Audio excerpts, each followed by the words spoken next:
swear it just about took an act of Congress for me to get this Real Housewives of New York review done. I am feeling as mentally unstable, unhinged, and unattached as Dorinda. Want to talk about it? Here you go.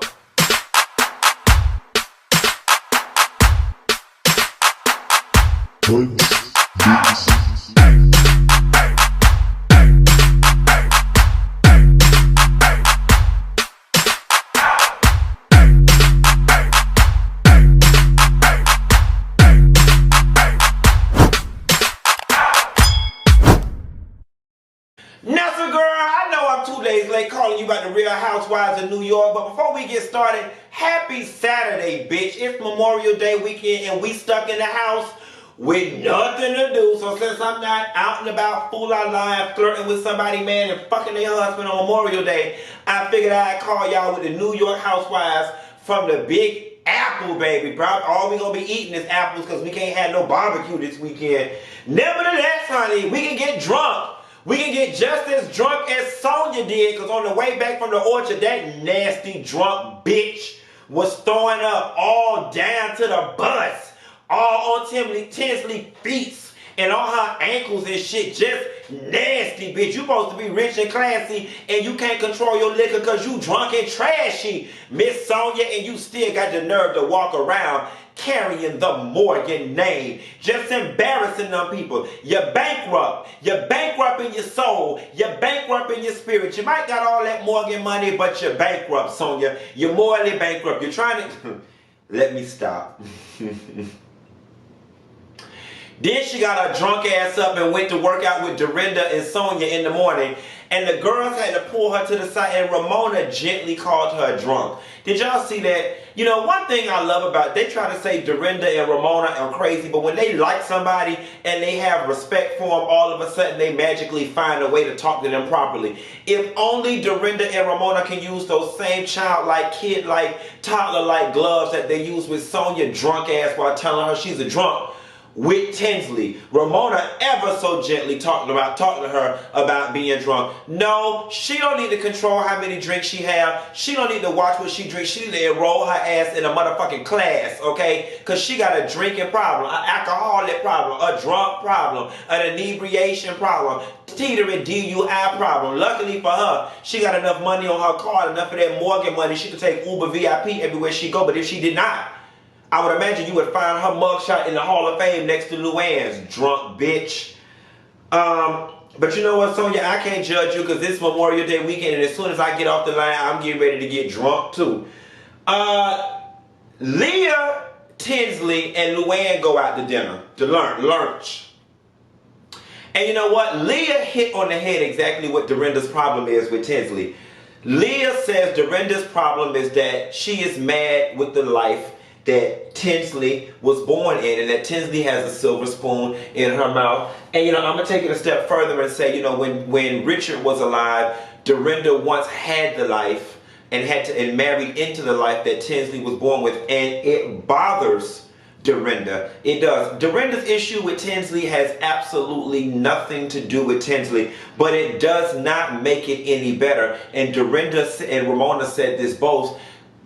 Emotionally, Tinsley is not where she should be, and mentally she's not as strong as she should be to be a 44-year-old woman. And I think that is why they pounce on her, because she does come off very childlike. It's like, not only are you rich, but now we have a reason to call you rich and spoiled, versus coming off like, I'm rich and I'm bad, bitch. Like, it's funny because I think they're looking for Tinsley to have Dorinda's personality and Dorinda's strength, and if she's not going to have that, then at least have Leah's I don't give a fuck attitude. And Tinsley does show up in the world like a 22-year-old child, sadly as it is.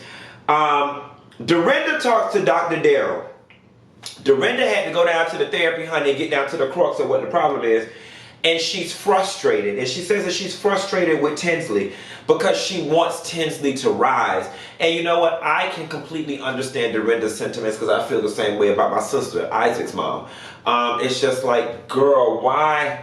the shit that you complain about you shouldn't be complaining about, and the issues that you're having, you just should not be having at your age. And girl, why are you just not where you are supposed to be for your age and your education and your income level and your status in life? And it is frustrating, because I think Dorinda looks at Tinsley and sees a waste of space, especially for somebody who had to work hard for what it is that they've got. And so again, that's also triggering, because it's like, Tinsley, you live the life and have all the trappings of people who work really hard without any of the experience, the wherewithal, and the know-how of people who work real hard. And it can be triggering for a certain person, especially if they've already got other stressors. Not excusing Dorinda's behavior towards Tinsley, but explaining it.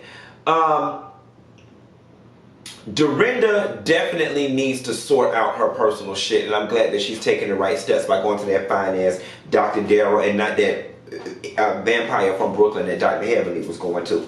Anyway, the ladies go down to the Rushland Spa, and Tinsley refused to take their jewelry off. Yes, God, bitch. She said, I'm in the wrong side of town. You bitches will not goop me. And I put my jewelry in this bootleg safety deposit box, and when I leave, y'all don't deposit it in this shit somewhere else, and y'all know I can't fight, and all I'm going to do is cry. She said, no, thank you. I will keep my jewelry on, hot box and all. I will keep my shit on.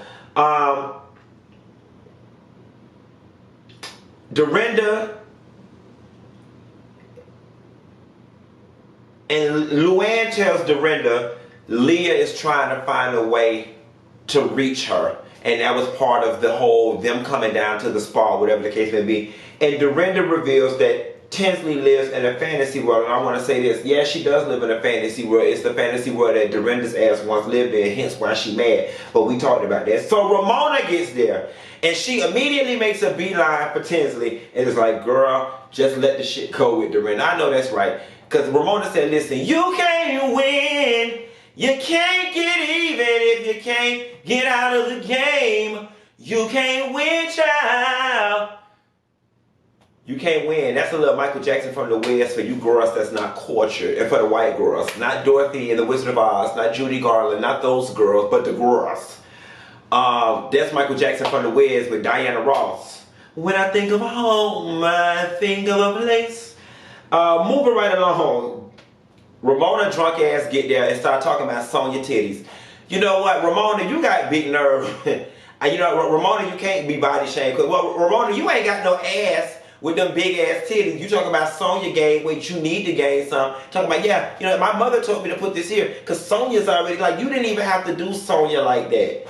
Sonya already trying to give away what's left of that piece of body to everybody she can. Now you finna fuck up her self-esteem some more. Now you just gonna have Sonya offering up the puss. Hey, sir, you want this puss?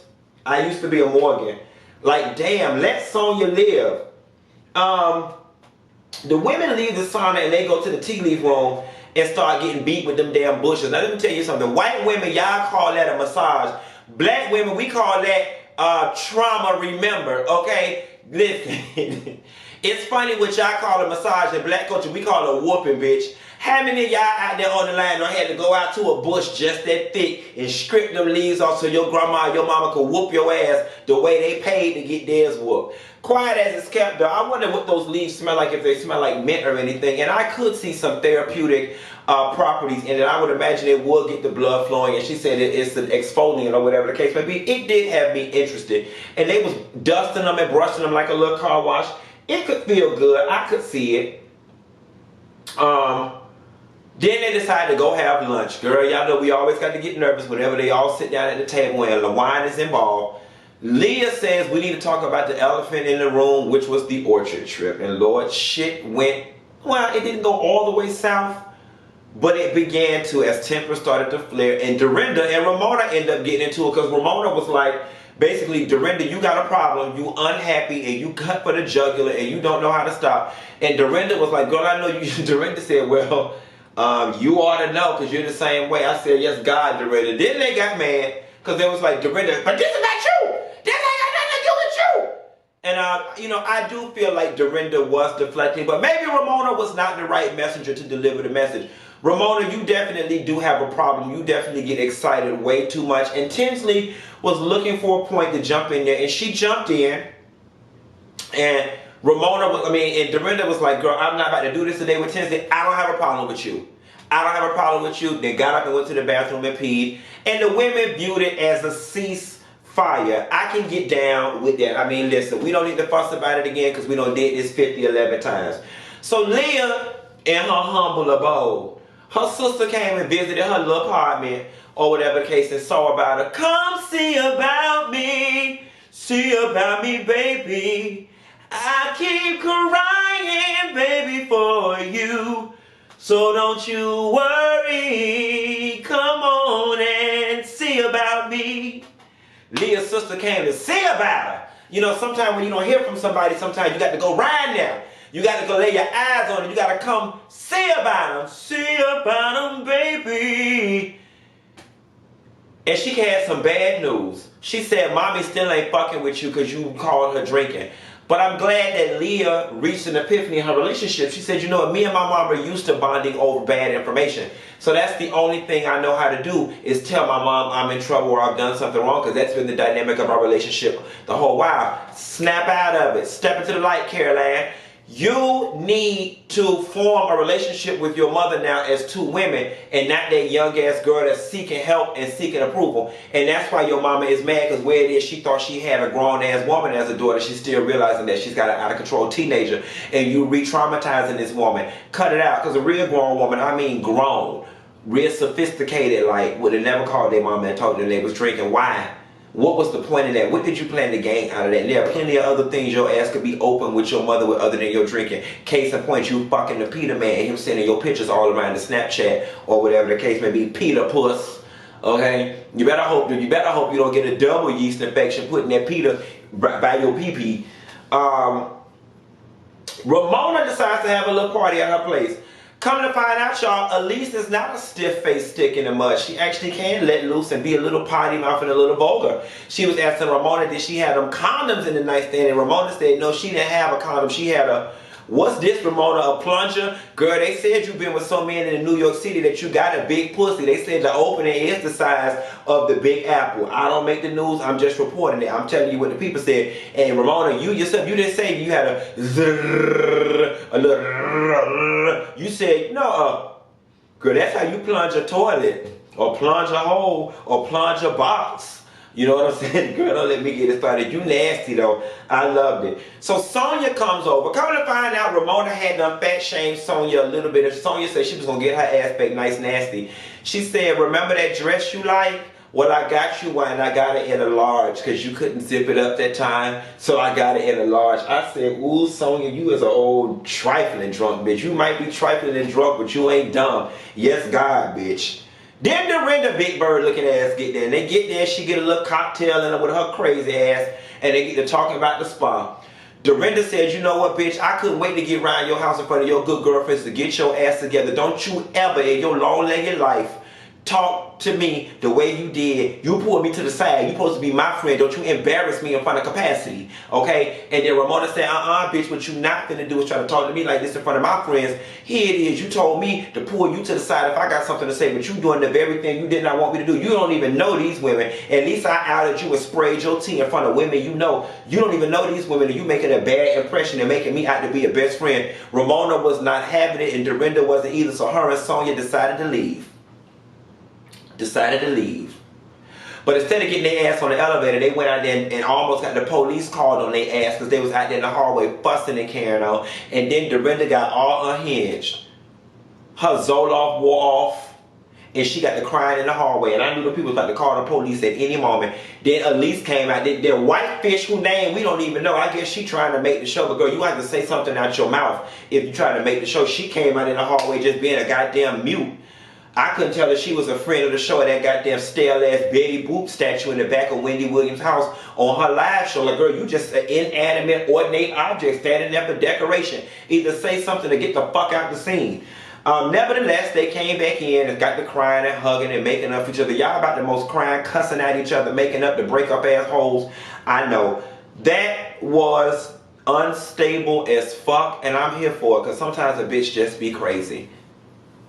That's the Real Housewives of Atlanta. Y'all enjoy y'all Labor Day weekend. Be sure to like and subscribe. I ain't gonna promise y'all I'm gonna call y'all tomorrow on Sunday unless something really, really go down, because I do plan on getting drunk as Sonya. I'm just not gonna piss outside or on nobody or volunteer my cooch to nobody. I might sell it, but I damn sure ain't finna volunteer it. I'll call y'all hoes later. Bye. Get some Russian tea leaves for your cooch too. That's what's gonna get the men's this holiday weekend.